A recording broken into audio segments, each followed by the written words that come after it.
Hey everyone, it's Debbie again. I just wanted to share a layout that I just finished. This is of my granddaughter Gabby. It was taken in June, and she's 3. And it was such a beautiful photo, I wanted to scrapbook it. Excuse me. The papers that I used were from My Mind's Eye collection, and it's called Life Stories. And the reason I use this paper, I love the paper collection. I think it's an old one because when I bought it, it was all beat up and everything.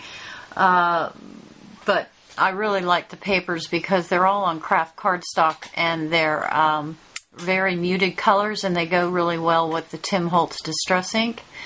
So I just want to explain what I did. I used 2 papers, and I just rolled back the top layer to reveal the paper underneath. And these flowers, I used the Tim Holtz Tattered Florals, and I used the small, medium, and large blooms. But the original design for the flowers was from a lady's video that I watched on YouTube, and she did a 12-month review of a set of tags that she had done, and this was on her April tag, and I loved the flowers. But she used the Tattered Florals die, and then I used the bird branch die from Tim Holtz for the branches. And then I used a Fisker's punch for the tiny daisies in the gate. And then the angel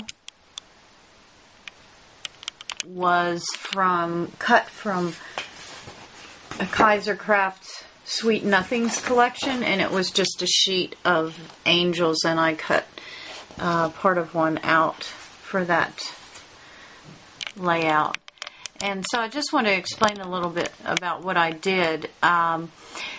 The birds came from ebate.com. It was a cut file, and the Gothic gate was from svgcuts.com. The stick pin, it's actually a hat pin, and I just put beads and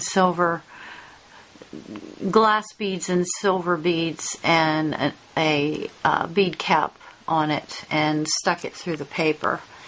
And for the title, I had a chipboard label, I guess you would call it, and I just took cheesecloth and I just dabbed it onto my vintage photo ink pad, and then I just ran it underwater. It came out sort of pinky looking because it rinsed out a lot of the brown, but I like to use cheesecloth as a backing for my titles. I'm not sure why.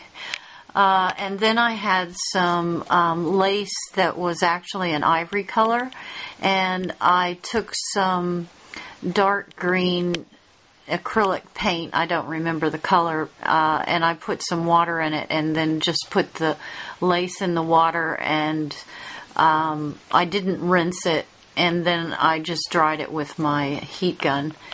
And the bricks here and in the top right corner, those I just cut pieces of chipboard in rectangular shapes and glued it. Well, I painted them light ivory, distressed them with vintage photo and fire brick, and then glued them to the page.